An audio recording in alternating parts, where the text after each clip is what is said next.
This episode of Family Trips is brought to you by Nissan. Whether you want more adventure, more electric, more action, more guts, or more turbocharged excitement, Nissan is here to make sure you get it. Learn more at nissanusa.com. Hi, Bashi. Hi, Sufi. You know, Millie Bobby Brown, our guest today, we talk a lot about her love of animals, her love of pets. Yeah. And your beloved dog, Pickles, passed away last year at the age of 17. Is that correct? 18 and a half. 18 and a half. I should note that Josh found Pickles just wandering around, correct? Yeah, found him in the street. Found him in the street, gave him a home, was one of your, let's be honest, one of your best friends for 18 and a half years. Oh my God. Yeah. Closer to Pickles than a lot of my good friends. An irreplaceable dog, needless to say. You have another dog, Debbie, but some news, some breaking news. Yeah, new dog. It was August 15th of last year that I lost Pickles, and then August 19th of this year got a new dog, new rescue.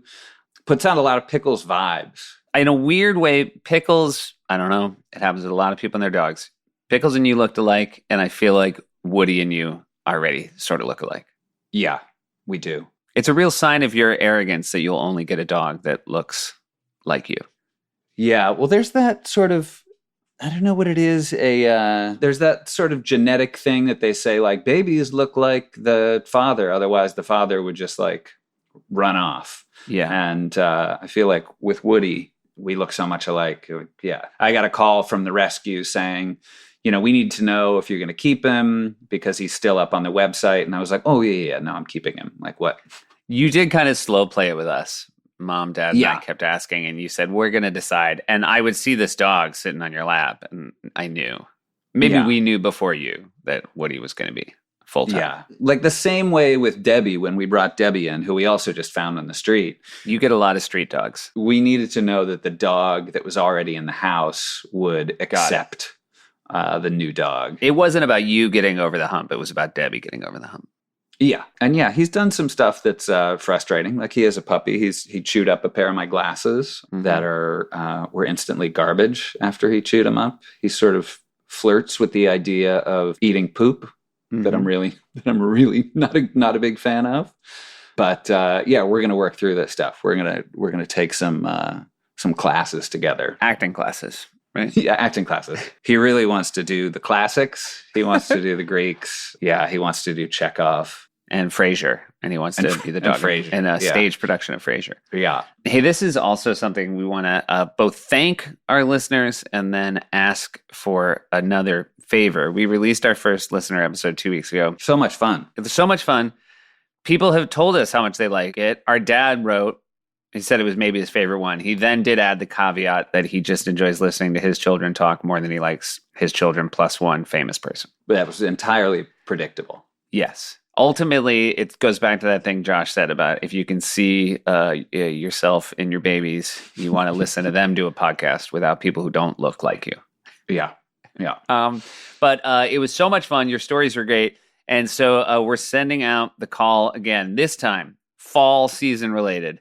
That's Halloween, leaf peeping. If you have any leaf peeping disasters, you can throw that in there. We're capping it. You can go up to, but not past Thanksgiving. Right. You might start in your head when we say Thanksgiving, you might start hearing Christmas carols, but not yet. Too soon for that. Don't let the Christmas industrial complex lead you astray. That is not a fall holiday. Yeah. I mean, we'll get there, but we'll get there. Let's not rush it. Yeah. Yeah. And also, feel free, if you don't have one, maybe at some point during this fall, try to have a holiday that goes off the rails that you can share with us for next year's. Yeah. Yeah. The fresher, the better. Take some solace in that. If you're like, oh, I wanted this to be great. However, it wasn't, but now maybe. Now might be a family trip. You know what I realize we have to do, and maybe we can retroactively do it. I do feel like we should have some family trips merch for the people who actually get their stories on the podcast. I was thinking the same thing. I was listening to the listener episode today. I actually do like it, I follow our podcast. Oh, thank you. Yeah, I do.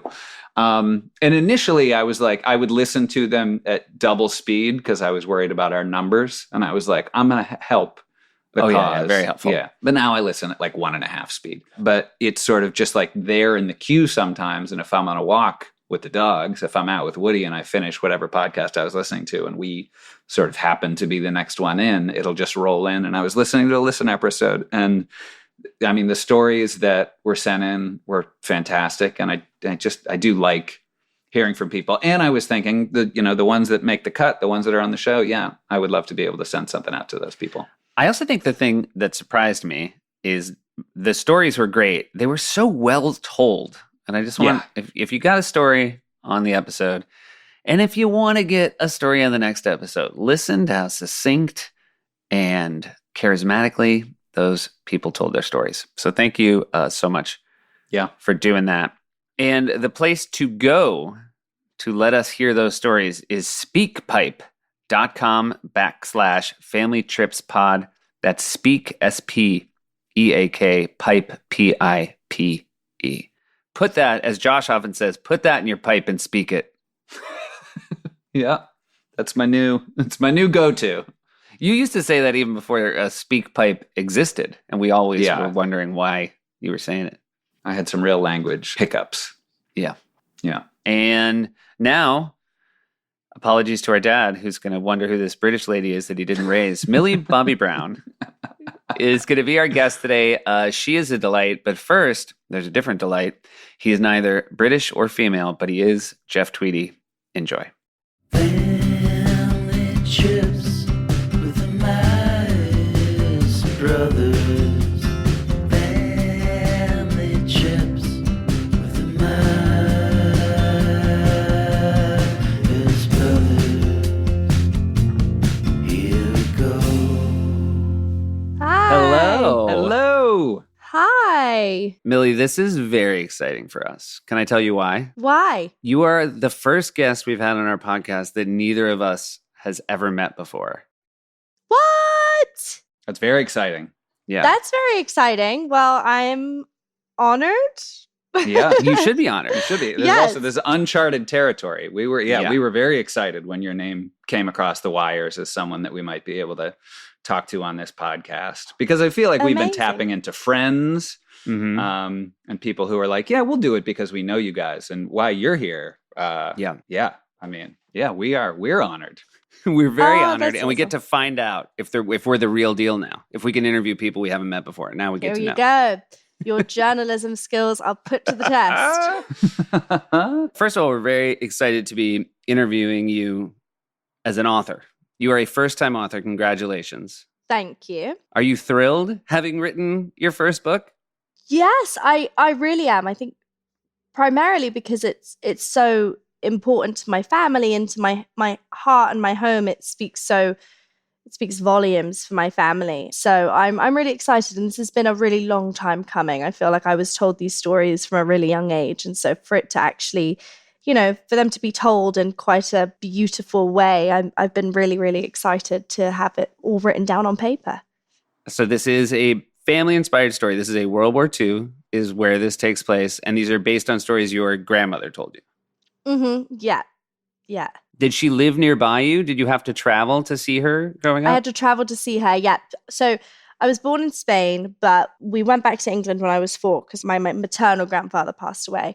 And then my maternal grandmother was kind of lonely, and I started to really bond with her. So I lived on the coast of England, and she lived in Bethnal Green in the East End. So we lived about 2 hours away from each other. And how often would you see her? I would see her quite a lot. I would see her about once or twice every couple months, and then I spent the summers with her. Oh, that's great. She was on the coast? She was in East End. I lived on the coast. East End.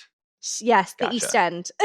Yeah. Yeah, she lived in Bethnal Green, which is where the story takes place, and she lived on an estate, which in England is kind of a group of houses and flats on top of each other, and usually they're stacked kind of around each other. My mum grew up on the estate, and then I kind of grew up on the estate. So I have a question, though, because you grow up on the coast, and then you said you spent the summers. It seems like most people would do it the opposite direction. Right, They would I spend the know. summer on the coast. No, not me. As soon as I was off from school at any given moment, Easter, Christmas, whatever it was, I was with my nan. And was the draw your nan, or was the draw being in London where more stuff was going on? No, my nan. We didn't even go into London, really. I mean, she never left the house. She was borderline a recluse. She hated being cold, my nan. Like, it was and England was always so freezing. And so anytime that it was cold or, she had to walk long distances, she wouldn't want to. So I didn't really get to do much. I would mostly just sit in and do crosswords with her and eat dinner and, sing for her. And so we would just hang out. We really just hung out. It was like COVID, but Yeah. 8 years ago. You were super ready for COVID. What I do want to point out that based on the fact that you wrote a book inspired by her stories, it paid off that she didn't want to do anything other than just hang out with you. Because it seems like she was just feeding you information. Constantly feeding me information. She was so wise. It's bizarre because for that kind of era of person in the East End, they're very much like to the point and not really sentimental. Like, in many ways, English people are very, we're just very to the point and direct. And my nan was the complete opposite. She was entirely sentimental and very soft and sensitive. And for somebody who was very hardcore as well, and she grew up during World War II, she was also when it came to her grandchildren and, she became totally mushy. Yeah, I was going to ask, was there ever a thought of her coming to Spain after her husband passed away? But I guess if she's so sentimental, she must have been sentimental for England as well. Exactly. It was very much like live and die in the East End. That was kind of her thing. Unfortunately, she didn't pass away in the East End, and she actually went to a care home towards the end of her life because she had Alzheimer's. But she knew it like the back of her hand. Everyone knew her. Everyone looked out for her. And she was just born and bred. I mean, it really showed how much a community cares for one another, despite the age difference or the cultural background. It was one community looking out for this kind of 80-year-old crazy woman. Now, do you think she had great stories, or do you think she was a great storyteller, or do you think it was a combination of the both? She wasn't a good storyteller. I like your honesty. She wasn't a good storyteller. No, she wasn't. And she would agree with me because she lost her trail of thought a lot. And she would go, off on tangents. Whereas I'm quite good of a storyteller. I'm able to circle back quite well. Whereas my nan would tell a story and then she'd be like, and then he died. And then I fell in a ditch. And then I made a cup of tea. And I'm like, Nan, like, come on, give me some, like, what is going on? So, it was very much like, he died? Wait, you can't just skim over that. How? And she's like, well, he just did, it happens. And I'm like, no, we can't be doing that. So, she's not a very good story. But the stories, they had so much weight to them. And before she died, we called her because we were in Hawaii. I was filming a movie and I audio recorded all of her voice and her telling the stories. And, thank God we did it because the Alzheimer's got so bad in the end that her stories became a bit more convoluted. She wasn't making much more sense. But when we got to I would be like, oh no, that one was true. That story's true because she told me that when I was younger. So, we were able to kind of gather up all this information and then put it into writing. I would imagine she would be very proud of the fact that you used her stories as an inspiration for a book. Yeah, I mean, I think she was very like, oh, why would you want to write about me? Like, very much like, what but about my stories? Like, no, they're not interesting. Because she was so nonchalant about the fact that she did these things. But to me, I'm like, no, Nan, like, you had your first kiss on a bomb site. Like, that is insane. And she would be like, well, it's just the way it was. I mean, I wouldn't have liked it to be at a movie theater. Like, she would just be like one of those people. I'd be like, oh, it was perfect. Like, she was just so happy with the simple things in life. And I think she would be very happy that this story, she was very passionate about this story because the 19 Steps, which is in Bethnal Green, the memorial, there's actually the 19 steps above the tube station now that have all of the names of the lives that were lost on the steps. We visited very frequently. So this story meant a lot to her, and her community and her family and her life, and it was something that she felt very passionate about. So I think specifically that story will mean a lot to her coming to life and being able to shed a light on. I was not familiar with this story until I read about your book, but this is a tube station where there was an air raid siren during the war, and there was sort of a great loss of life due to a crush of people trying to run for shelter. Yeah. And I would imagine that is very memorialized to this day. Were you aware of that your whole life? My whole life, yeah. It was a very big tragedy within the community, but not many people knew about it. It was the biggest mass loss of life, basically, not due to World War II in England at the time. So not due to bombing, shooting, whatever, maybe it was actually just a horrible tragedy that had occurred due to the unfortunate neglect of the maintenance of the steps and the tube station. You know, that tube station saved a lot of lives. Everyone went down there nightly. Some people went down every night. Some people went down just when the air raid would go off. So, you know, my nan went down there anytime the siren would go off, but she knew people that went down every night. So this tube station saved a lot of people. And, you know, when one pregnant woman at the bottom fell, it created, you know, a huge crush, and mostly children died. And my grandmother's best friend's whole family passed away in the accident. And it was a horrible thing that happened. And it meant a lot to my grandmother for this story to be told, because it was taboo within the community after it happened. It was something that nobody really should have spoken of. It became very much something that, you know, I don't think that England really wanted to come out about, because, you know, obviously it's not something that they probably wanted to happen, and obviously lots of other things were happening within the world at that point, but a lot of lives were lost.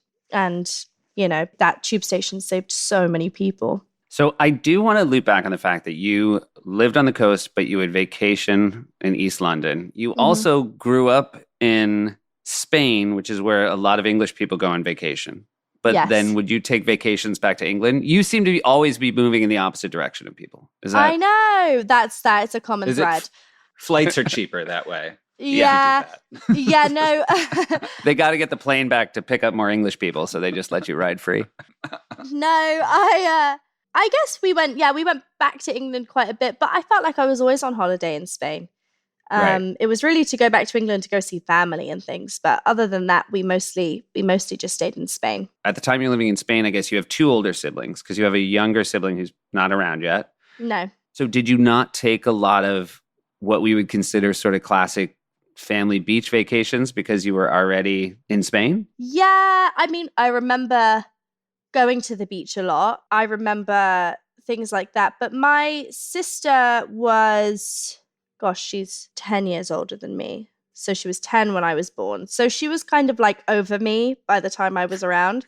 And then my brother was 7 when I was born. So we were really close, really close. So we kind of did everything together. And what kind of things do you remember doing, like as a young Spanish girl with your big older brother? Well, I was really outgoing, and I still obviously am. I would kind of stand up in front of everyone and start singing and dancing, and everyone had to pay me to get a ticket to my show because obviously, I was running a very tight business, and my brother he's very shy, and I think that's why we got along really well, is because he is like very shy. I mean, to the point where like everything is awkward with him, and with me, I love awkwardness. I thrive off of awkwardness. I love just like kind of screaming and shouting, and that's like more my type of vibe. So together we were just this kind of hot mess of like, what are we gonna do? And it was a lot of compromise. Like, if you come and dance with me right now, I will come and play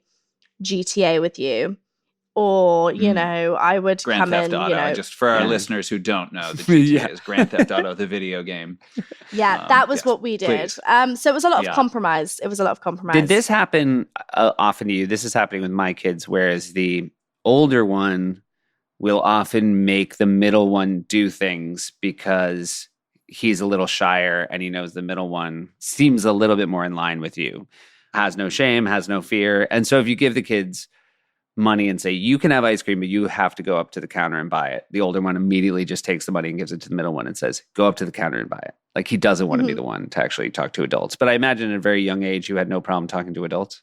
No, I had no issue with talking really with anyone about anything. I was very much like, I was very unafraid, which is something my nan kind of motivated, and like she was just like, she encouraged my kind of curiosity in a way. I don't know. It was something that I had in me since a very, very young age. I came out, and the day I left the hospital, apparently I didn't stop crying, and it's been that way ever since. I've just been somebody I wear my feelings on my sleeve, and I feel very passionate about the things that I care about. And that's something that my nan's very much like. She's very stubborn and in her way, and that's kind of the way I am. Whereas, my other family members, they're a bit more sensitive and,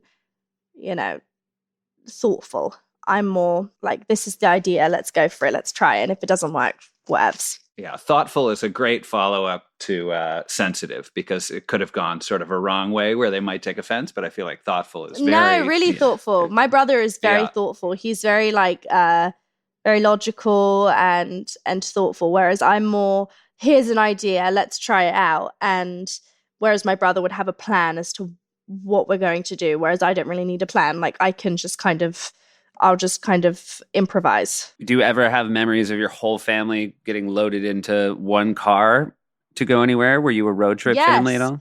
We were a road trip family to the point where it was like, stop road tripping, it's embarrassing. We loved road tripping, and we still do it to this day. The longest road trip, so when we moved to Orlando when I was 8. You keep moving to places other people go to vacation. I know, because we did go to vacation there.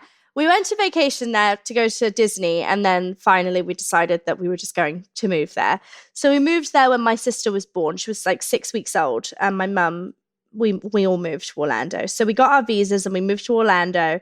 And when we got there, I started going to this acting school with dancing and modeling and whatever, because my dad wanted to get me out of the house on a Saturday because I was annoying him. So I went to this acting school and just fell in love with it. I really was not good at modeling. I was snotty all over the clothes. They were like, please stop. I was like, my nose was running, and I was like, just like this kind of beast of a human. And they were like, she's not a model. And then I was singing, and then I was just like jazz handsing. And then the dancing is just horrible. And so I was like, this acting thing's really the only thing that's going for me. And I really loved it. And I could do an American accent, which I didn't really even know I could do. But with lots of practice from Disney Channel, I started to get really quite good at it. And then I went home to my dad and I said, well, the acting coach told me if I want to make it, I've got to go to LA. And he was like, well, then let's go to LA. The week after, we packed up the whole car, and my siblings and my baby sister and my parents and my English Mastiff dog, we all got in the car and we drove to LA from Florida. And it took us about a week. My dad got stopped in Texas 3 times for speeding. And it was just a whole road. It was a road trip. It was a crazy road trip. And to get stopped 3 times in Texas when you have a British accent and not get thrown in jail. Because it takes you 2 days to get through Texas. It was insane. We were like, when does this ever end? Yeah. One of the fun things I feel like about road trips is when you're a kid, especially, crossing a state line is exciting. There's like, it says like, welcome to Nebraska. You're thrilled. Yeah. And in Texas, it takes so long to get to that next one. And we were just going through Louisiana. We went through, when we were in, I think, Amarillo, is that what it's called? Yeah. And we would just sing, this is the way to Amarillo. We were like, I don't know if you've seen that movie, We're the Millers, or, you know, but like that was it. Completely just like driving through this with music playing, board games, I Spy on repeat. Were you the sort of family that would say, all right, since we're doing this drive, here are the important things we want to see on the way? Or was it more like, we're just going to make it? No, my dad was like, you've got 3 seconds to win. If you don't, we're going. And I was just like, ah! Like, that's what my dad is like. He's like, you can buy one thing from the gas station. And I was like, we've just quickly grab like Doritos or sunflower seeds and get out and Mountain Dew and get back in the car, and we'd all go again. So the only place that we stopped was Las Vegas, and we went to a hotel called Circus Circus. Yes, I've been to Circus Circus. Love Circus Circus. And we stayed there for about a week, and I just lived in the arcade. I just loved it. Mm-hmm. Yeah, we were big arcade rats back in our day. Yeah. Something about obsessed. it. What's your game? What's your game in an arcade? I get very frustrated if I don't win a game because whereas my brother and like my family can be very, very patient. I don't have time for things that don't work. If you don't give me like an immediate like dopamine rush, you're gone. And that really goes for anything. So anyways, so I was like, the claw game, okay, you're annoying me. The only thing that I really like, and I'm just one of those people, I like to do the thing and it gets me like 100 tokens. Like the big spinning thing. That's what I like. I like that. I'll do that over and over. I like thinking of you as a sassy young version of you at an arcade being like, you and I are done. I'm not getting enough out of you. We've just broken up. It's over. It's over between us. 100%. Did you hear Millie broke up with Donkey Kong? Oh, yeah. Donkey Kong's Millie and Donkey Kong are over. Yeah, I know. Millie is over it. I was very much like, if I wasn't winning the game, I was definitely just like sat on the bench, like talking to an old man that was sat there. Like, I was just like, hey, what are you doing here? Like, I was just very much, I like talking to people, and I was always just somebody who like got myself into like funny situations. I was always the one that found a friend everywhere. Yeah. And mostly nobody wanted to be friends with me. Oh, interesting. I mean, I would have been very enamored by anyone with a British accent if they had shown up in my American school. Was that, did you not feel like anyone was drawn to the new British girl? Yes. And everyone was at first for about a week, until I started bossing everyone around. And then everybody was like, right, well, she's annoying. We're not talking to her anymore. So... So you have about a week before it wears off? People would come up to me and be like, you're from England? And I'd be like, yeah, I'm from England. Ha ha ha, so cool. And then a week after, people were like, don't go near her. She makes you dance. Like, and I was like, what do you mean? Like, no, like there's a new Kesha song that's out. Like, let's learn a dance to it. And people would be like, no, like, don't go near her. So I like found like a niche group of people that just like to dance and sing with me. But like, I was very much somebody who thrived being on my own as well. And I made friends with all the adults, like the school, like the teachers. Yeah. It almost seems like TikTok was a little bit too late for you, for a young Millie. Yeah. Yeah, because for making people dance, like that would have been, you would have been in the pocket, it sounds like. We're almost lucky, to be honest. You could have been lost to TikTok. I think we know you better because I was better than TikTok. I was better. I don't have TikTok even now because I'm better than you. You don't want to see my moves. No, I also have no time to learn the dances. I have no patience. That's another problem. I like to make up my own ones and perform them. And they contain a lot of sad, horrible, sad dance moves. But they make me happy. And that's all that matters. Now, my fiance, he has to say, like, I'll be like, I'm going to do a show. And then I just start, like, rocking out to, like, some, like, year 3000 busted. And he'll be like, what are you doing? And I'm like, this is just how I'm feeling in the moment. I actually did some contemporary kind of moves the other day to Hamilton. And he was just like, no. And I was like, yes, I am.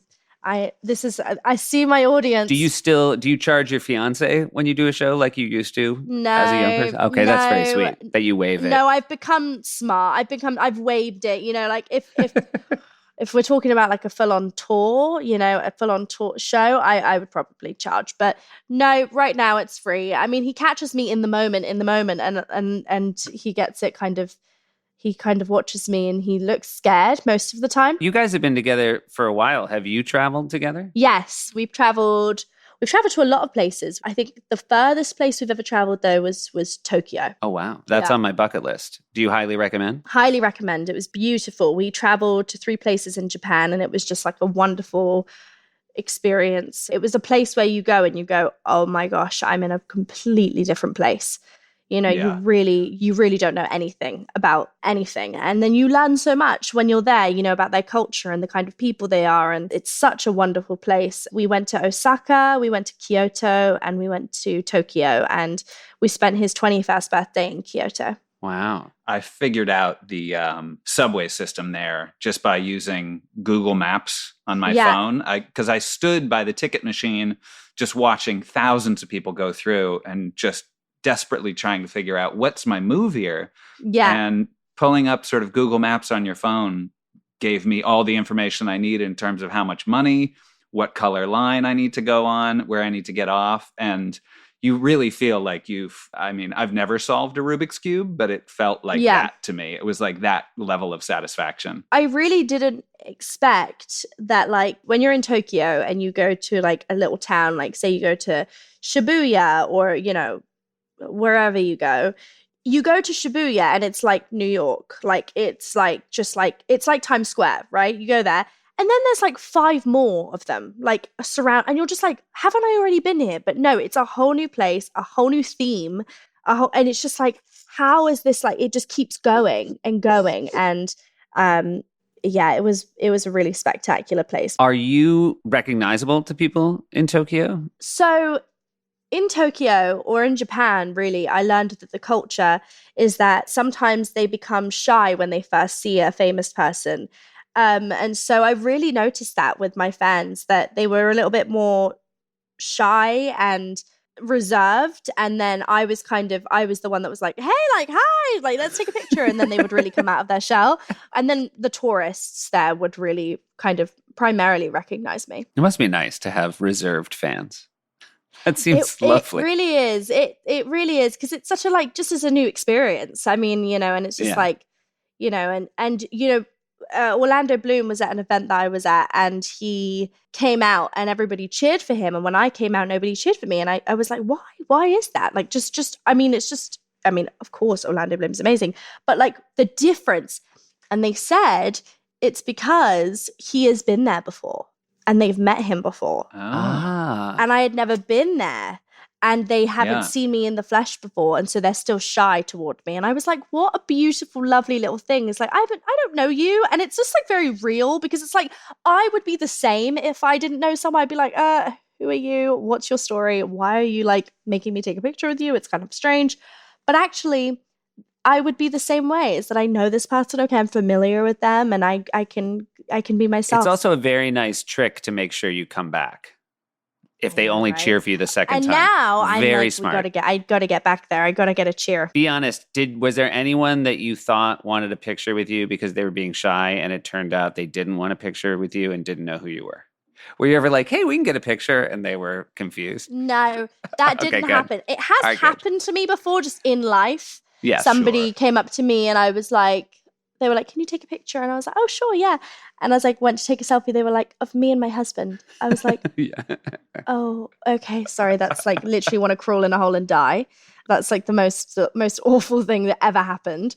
So yeah, so that sometimes happens. Or like I'll go out with friends of mine and then they'll say, can I get a picture with you? And I'm like, well, I don't really know which one. Is it me or the friend or, you know, my fiance at this point? Like, I don't really know. I've had people come up to me and they think that I'm Seth. And then I say, no, I'm his brother. And then they're like, no, you're not. And I'm like, you just thought I was him. How can you not buy that I'm his brother? And they're like, they are not buying it for a second. I'm like, yeah, I get really annoyed when people don't buy that I'm just like, well, I don't really know how else I can explain it. I don't really want to show you my ID, but I really am the person you're saying I am. But now I'm going to deny it and confuse you. So I just have like this small game with these people and I start doing a Southern accent and it's just like a fun little thing that I do. But yeah, some people are like, no, you're definitely not Millie and you're not at the grocery store and you're not buying Cocoa Crisps. Like, this is not happening. I've had this happen where someone says, I'm sorry, I recognize you and I don't know how. And then I tell them who I am and they say, I'm a huge fan. I'm like, I don't think you are. Based on how this went, I don't think you're a huge fan. I think you're someone who's seen my face before. I've also had people come up to me and be like, are you on my daughter's soccer team? Yeah. And I'm like, no. I believe that. But I know that like I clearly recognized me, but I'm definitely not on your daughter's soccer team.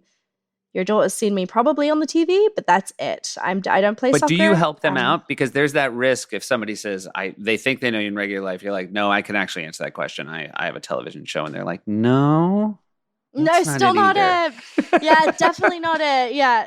Hey, we're going to take a quick break and hear from some of our sponsors. This episode of Family Trips is brought to you by Nissan. Posh, these days too many people have to settle for the next best thing, especially when it comes to choosing a car. Yeah, but at Nissan, there's a vehicle type for everyone, for every driver who wants more. Whether you want more adventure, more electric, more action, more guts, or more turbocharged excitement, Nissan is here to make sure you get it. Because Nissan is all about giving people a whole spectrum of thrills to choose from with a diverse lineup of vehicles. Sports cars to sedans to EVs, pickups, crossovers. With Nissan's diverse lineup, anyone can find something to help them reach their more. What are you looking for more of, Josh? I like a nice ride. I like a nice sound system. I like something that's comfortable. You like to have room to load up a bunch of gear, go somewhere, do an adventure. I do. I'm never happier than when I have sort of a full car, a roof rack on my car. Makes me happy. And all I need is a cup holder for an iced coffee. And Nissan can provide you with both of those things. So thanks again to Nissan for sponsoring this episode of Family Trips and for the reminder to find your more. Learn more at nissanusa.com. Support for today's episode comes from Marine Layer. It is official, Josh. I found the softest t-shirt mankind's ever made. Imagine the softest thing you've ever touched. Kittens, freshly fallen snow.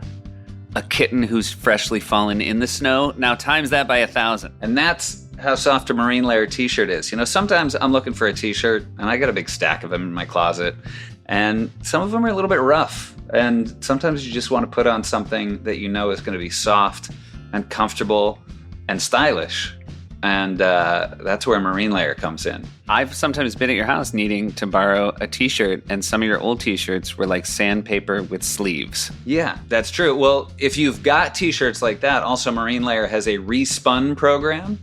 If you've got a bunch of old tees collecting dust in the back of your closet, Marine Layer will send you a prepaid recycling kit and literally give you a $5 credit per shirt that you send back to them. And for a limited time, our listeners can get an exclusive 15% off discount with the code TRIPS15 at marinelayer.com. I think we can all admit the perfect tee can be hard to find. Look no further than Marine Layer. I will. I'll admit it. You'll admit it? Yeah. Well, look no further than Marine Layer. For a limited time, get 15% off with the code TRIPS15 at marinelayer.com. That's code TRIPS15 for 15% off your entire order at marinelayer.com. Saving your closet one shirt at a time. How much younger is your younger sibling? She is 7 years younger than me. So you have a real big spread amongst the four of you. I know, so bizarre. From both the same parents, too. Yeah. People are like, from the same parents? I'm like, yeah, from the same parents. They were just just like bored. I don't understand. I was like, Mum, you're 41. We don't need another baby. I sobbed myself to sleep that night. She was like, I'm pregnant. I was like, why are we smiling? This is the worst news ever. But do you, even with that spread, are all six of you, do you still holidays together, still do trips together? Yeah, we're very, very close. We're really, probably overly close. We're always in each other's business.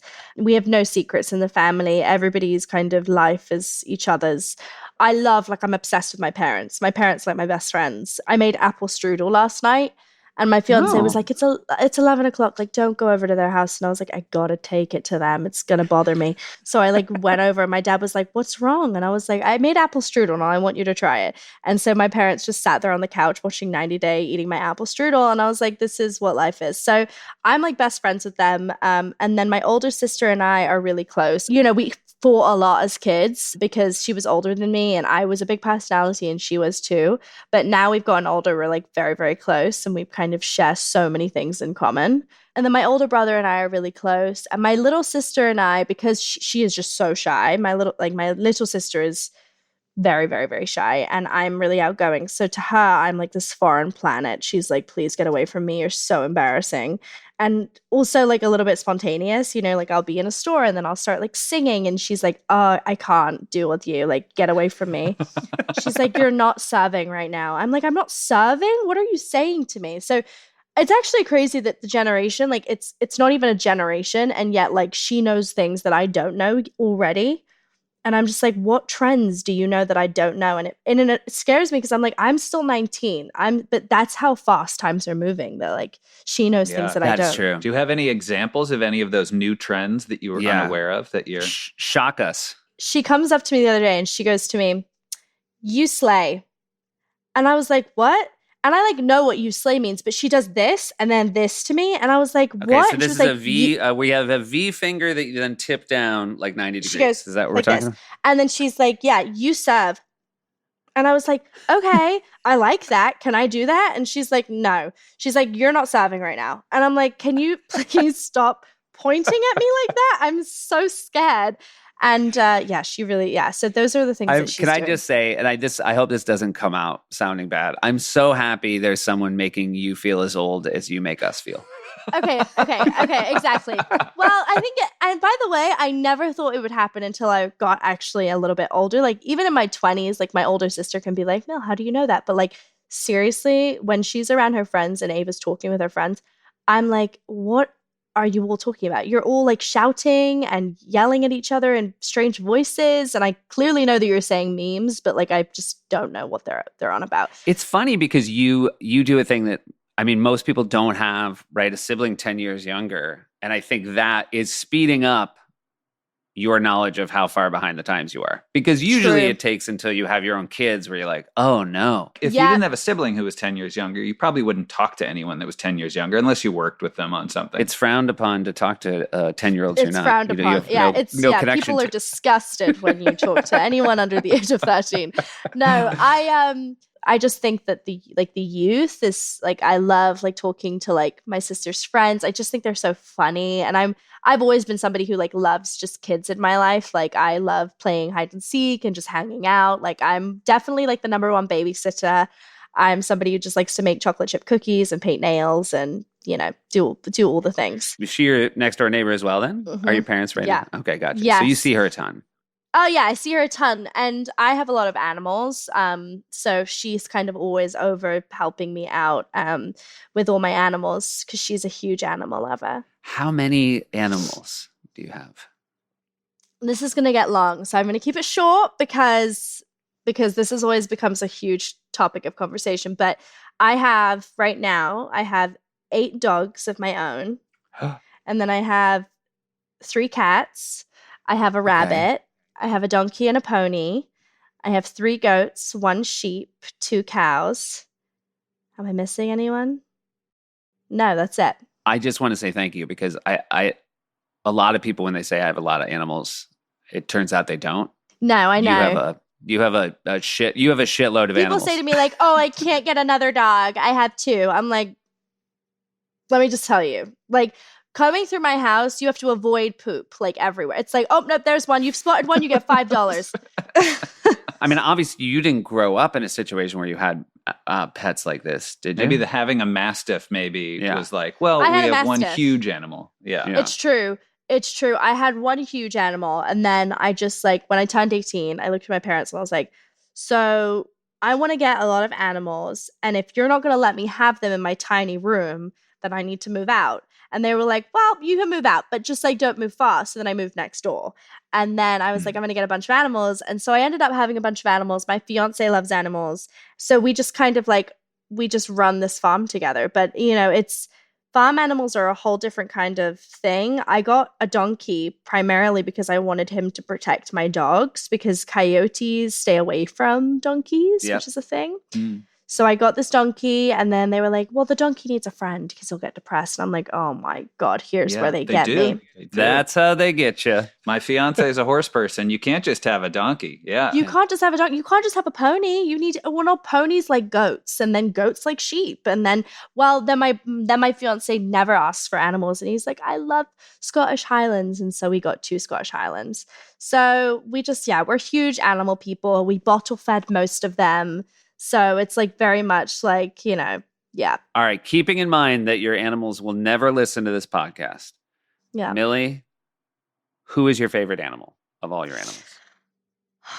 I'm going to have to go with my first animal because she helped me mentally when I had a lot of anxiety and I wasn't able to sleep. Like, she was a huge part of my growing up. So I got her when I was 16.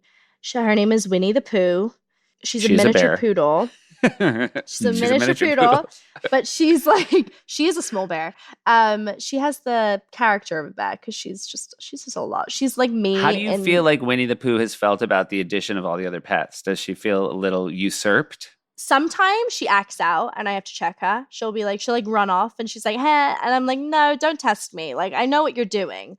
But most of the time she's really welcoming. Like she's good with puppies and she's good with kittens. And I have a lot of kittens right now. And, I try my hardest to try and just like all of them integrate with each other. Nobody doesn't like each other, which I think that is like says a huge thing about our house is like we're very peaceful and everybody's invited in, and so all of the animals have to get along. And we right now, because it's too hot right now in Georgia, my rabbit's inside, and so the rabbit and the cat are just kind of like slowly staring at each other, and I'm like, you guys can't eat each other, so just like look at each other all you want, but it's not happening, not today. Yeah, I don't think the rabbit's going to threaten to eat the cat. Bellatrix is a little feisty, you guys. She kind of like she'll turn around to us sometimes, and I'm like, okay, calm down, Bellatrix. Like we're not doing anything crazy today. So she's like, I give her a carrot and she calms down.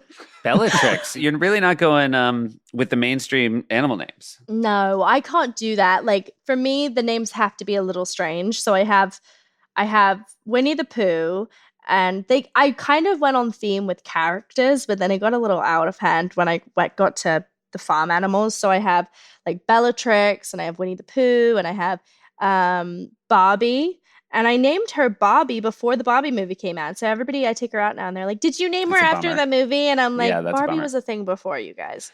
With that said, if you told me you had a donkey named Oppenheimer, I would not believe you if you said that was also after the movie. You at least knew it was coming out. Yeah. You knew they were shooting it or... yeah. You had a tip. And then what else? I have Cardi B. I have Slick Rick and Biggie Smalls, and then I kind of went a little weird with the sheep because his name's Norman, and he could be Norman Bates, but he gives Norman Bates vibes, like you guys. Yeah. He's like low-key a murderer. He kind of looks at me sometimes, and I'm like, "You're not a normal sheep." You often see his shadow from behind the shower curtain, and you're just happy to know it can't fit a knife in his hoof. I raised him in my house. So he kind of looks at me now and he tries to get out of the fence, and I see what he's doing because he's trying to get to the house because he slept in my bed every night for 8 weeks. Wow. What is a lamb like as a sleeping companion? Oh, they're so cute. They're like, he woke me up every 4 hours to be fed, and I had to, bottle feed him. And how does a lamb wake you up? Is it just sort of like in your face? It was so intense. I did say to my fiance, I was like, I'm not having kids anytime soon, because I swear when I looked at him, I was like, I hate you. Like, this is what you're doing to me. It's 3 a.m. I was like, this is not okay what you're doing to me. You just got fed. So I was like, I'm not ready. I don't have the patience for a baby because this bear is loud and it's in my face, and he knows what he's doing, and he knows he doesn't do it to my fiance, he does it to me because he knows that I'm doing it and I'll get up. I mean, I'm not trying to push you in anything. You might be more ready for a baby than anyone I've ever met. If you've dealt with a lamb. I know, and I had to put diapers on him too. And so apparently people saw me buying diapers and was like, Millie's pregnant. I was like, no, I'm buying them for my lamb, you guys. You dummies. Yeah, you dummies. I'm buying them for my lamb. And then when he reached about 8 weeks, he was in grandma diapers. I had to go to the adult section, and I'd never bought them before. So people must have been really confused at that point. That's a weird case where if somebody called your publicist and said, is Millie pregnant? It might be just easier to say yes than explain that you have a lamb. Then explain the story, that sleeps in the lamb. bed. No. She has a lamb sleeping with her. Exactly. No, she has a lamb, and his name's Norman, and he looks like a cow because he's black and white and spotted, and he is in a stroller that she pushes around and takes him to dinners, and it's a little scary. I mean, I guess you were lucky enough that like the biggest bulk of your work, you'd be in one place for a long time. You didn't have to like fly back and forth as much, it sounds like. But did you ever fly with a dog in a dog carrier on a flight? Or have they all been in sort of one place? I don't like to fly with them because you have too many. First of all, you have too many. Well, I have too many. I mean, the farm animals, obviously not. But the only one that kind of goes everywhere with me is the poodle. She kind of goes everywhere with me. And now we're going to take a quick break to hear from one of our sponsors. With the busy fall season already in swing, you may be looking for wholesome, convenient meals for jam-packed days. Factor, America's #1 ready-to-eat meal kit, can help you fuel up fast with chef-prepared, dietitian-approved, ready-to-eat meals delivered straight to your door. You'll save time, eat well, and stay on track with your healthy lifestyle? I've tried some meal delivery services, and a lot of them are like, we're going to send you a bunch of ingredients and you can prepare them. And it still can take me like a half an hour to put those meals together. But with Factor, it's just 2 minutes. You can throw them in the microwave. And if for whatever reason you don't like the microwave, then put them in your conventional oven and they'll just take a little bit longer. But all the prep, all the thinking has been done for you. Factor is just giving you delicious, pretty much ready to eat meals once you heat them up. And look, in the summer, we have time to make dinner for our whole families, but then fall hits, school, job, works. I just had a jalapeno, cheddar, and lime chicken. Josh, I think you know, that's ticking a lot of boxes for me. It is. I'll say also, as a vegan, they got vegan options. If you're not as hardcore as I am, they got vegetarian options.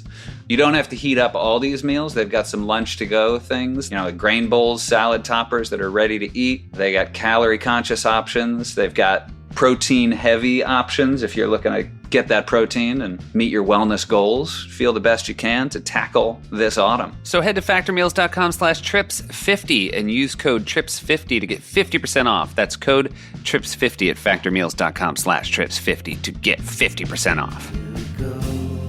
And then back to sort of family trips. Do you ever go away still, like with all your siblings and your parents? Like where might you go to? Where are some classic family vacations you've taken? Or We love a good Orlando trip still. I mean, we still really? do we'd get in the RV and we drive to Orlando from Georgia, which isn't as long. It's like 7-8 hours. And then This is a RV the family owns, or do you rent yeah, an RV? we own one now because it became very, very frequent. And so my fiance had never been in an RV. And 3 weeks after we met, I said to him, well, you kind of go to meet my parents, but the problem is that we're going to Orlando in an RV.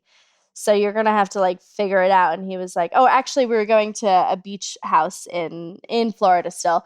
And I was like, but we're going in an RV. And he was like, I've never been in an RV. And I was like, well, it's a different experience because when we go in an RV, things are thrown and, it's an exciting time. There's lots of music and lots of yelling and screaming and playing games and my sister eating a whole packet of Oreos. And so, it's like a whole thing. And he was like, I'm scared. And I was like, you should be. And he got in the car and it was 8 hours of him meeting my family. And it went really well. And I think it actually was probably a good way to meet them because this is that's them in their element.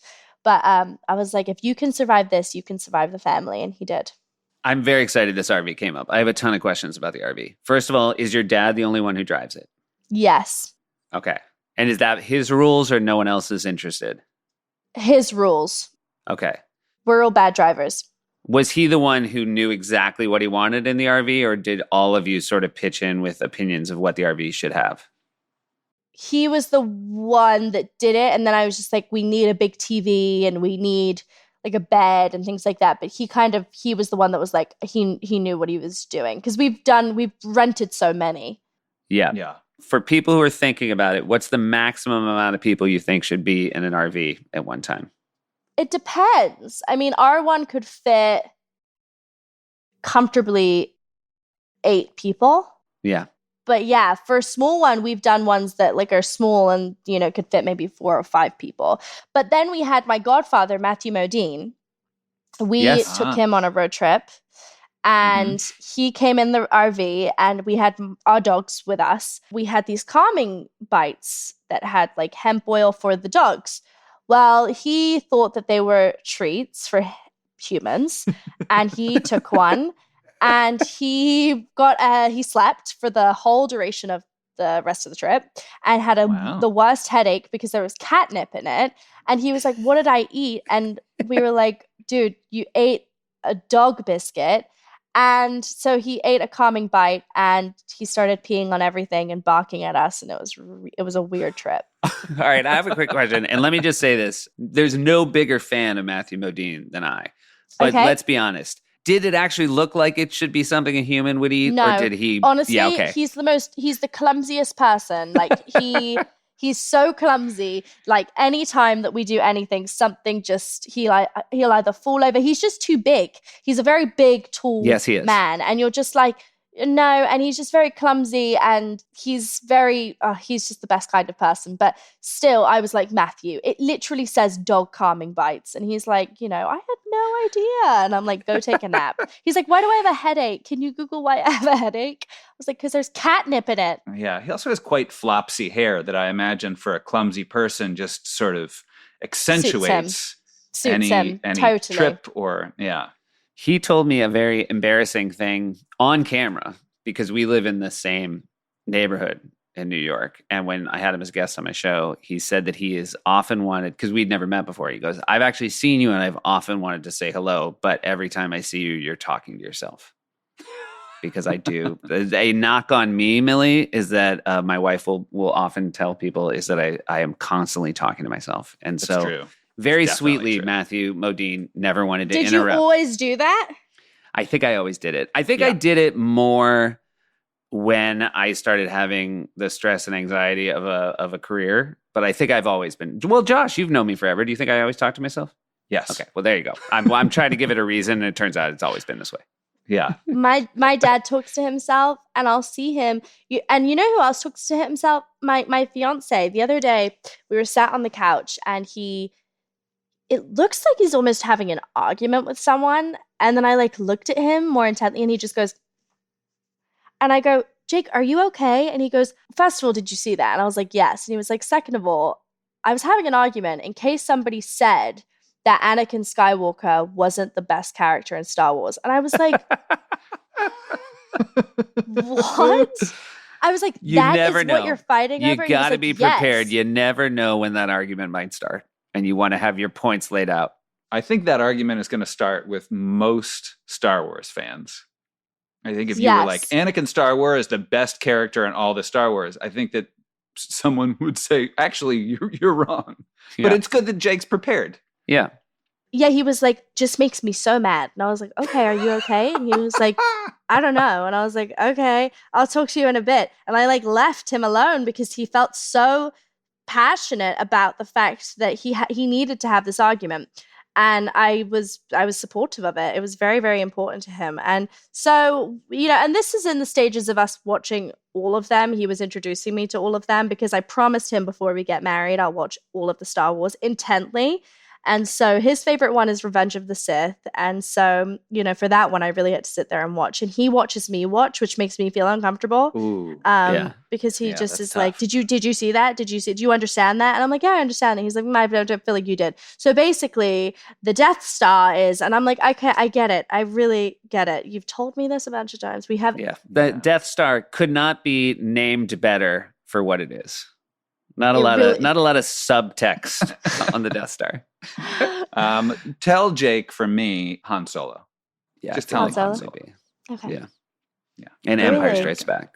Yeah, those would be my two answers to Jake. But I don't want to spin Jake off. My favorites are Princess Leia and Padme. Okay. All right. There you And the go. two women. And but honestly though, they're just so badass. The whole film, I was just like, I just want a whole movie about them because they're so cool. There you go. I was watching it, I was just like, wow, all of the people that are in it and just randomly Keira Knightley's in it. I was just like, what is happening? Yeah. When you've gone back to Orlando, have you gone back to Disney World as an adult? Yeah, I'm a huge Disney adult. How many times have you gone, do you think, in your life? More than 20. More than 20. Mm. We had season tickets. It was a weekend Yeah. thing for us when we Yeah, lived well, there. you're, And so you're an Orlando girl. When Yeah, you go I'm not- now, do you know exactly how to do Disney World? how to go through it, what restaurant to eat at, what rides are good, what rides are not worth the wait. Gotcha. What else? I'm very passionate about it. Jake he wasn't as kind of into it as I am, but I am the parade, I have to get the best seat. I've had arguments with people over getting a good spot at the parade. When we were in Tokyo, I said to Jake, we are going to Disneyland Tokyo. He was like, why? And I was like, because I need to know what it's like there. So I'm very passionate, but my favorite is Disney World. My favorite ride at Disney World, probably Peter Pan. Okay. Yeah, it's beautiful. Yeah, I love Peter Pan. And then Universal, I love Universal. And my favorite thing at Universal is going to visit Shrek and Donkey All right. and getting a picture with them.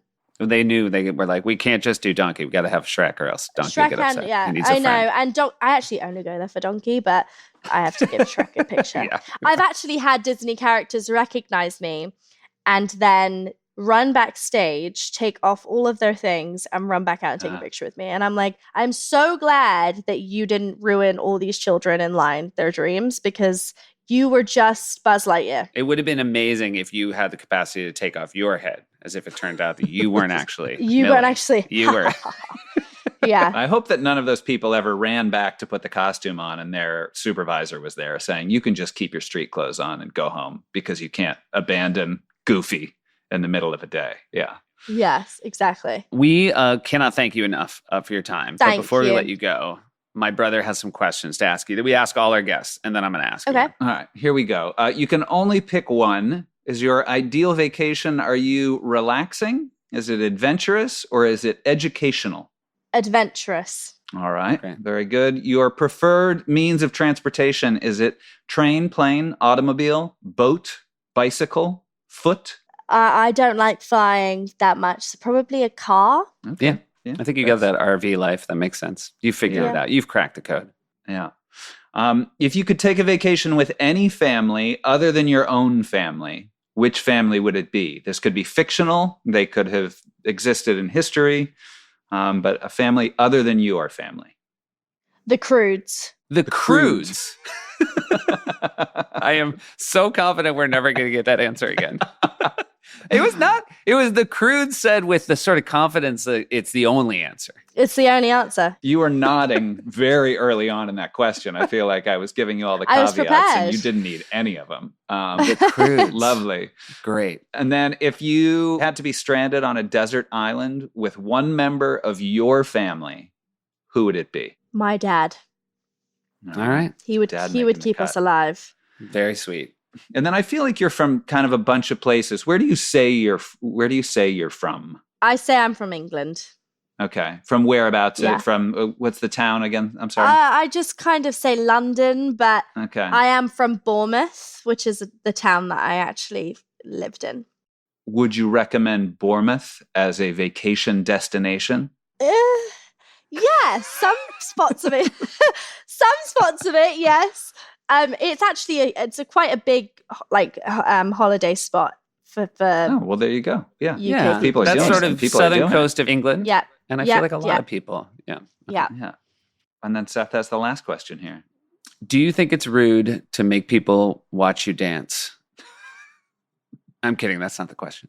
It just feels I was like going to that's say something- no. Yeah. I was gonna say I would no, think your not- answer would be no It's to an that. honor. Yeah. It's an honor. Have you ever been to the Grand Canyon? I drove through it Okay.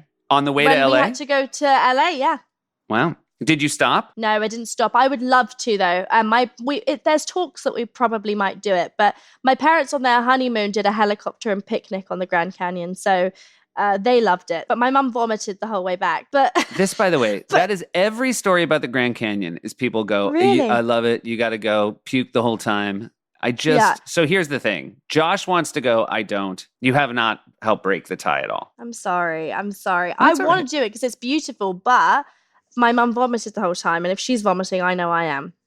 But you Yeah. vomited on a helicopter. You wouldn't have to go via helicopter. No, but I think it was a mixture of the heat and Mhm. the helicopter, and then just the fact that you're on a mountain and just like the whole thing. I Plus, think you're it just seems- processing that you're married to someone.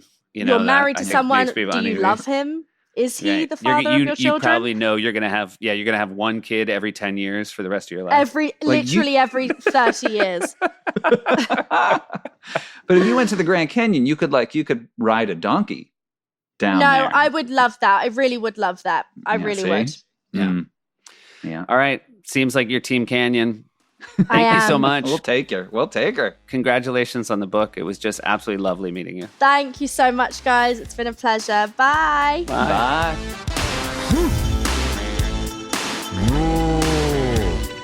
Meow. Yeah. So many. Everybody's saying that's a lot of animals. Where do they all sleep? Where do they sleep? Who does all the cleaning? Millie gives new meaning to the act of counting sheep.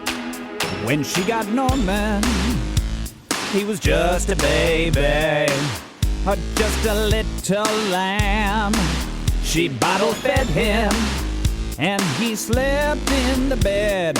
Millie, she don't give a damn. She's got 8 doggos and also a rabbit, a donkey and a pony, 3 goats and 3 cats. But baby Norman had his run of the place. He'd wake her up with a bar right to the face. Never-ending sweeping, difficult housekeeping. She's unique upon her block.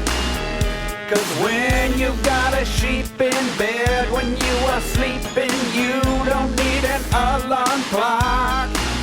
The sheep was in the bed, And now he's with the cows. the sheep was in the bed. But he was raised inside the house. He'd sleep right in the bed. Life in the barn he can't abide. The sheep was in the bed.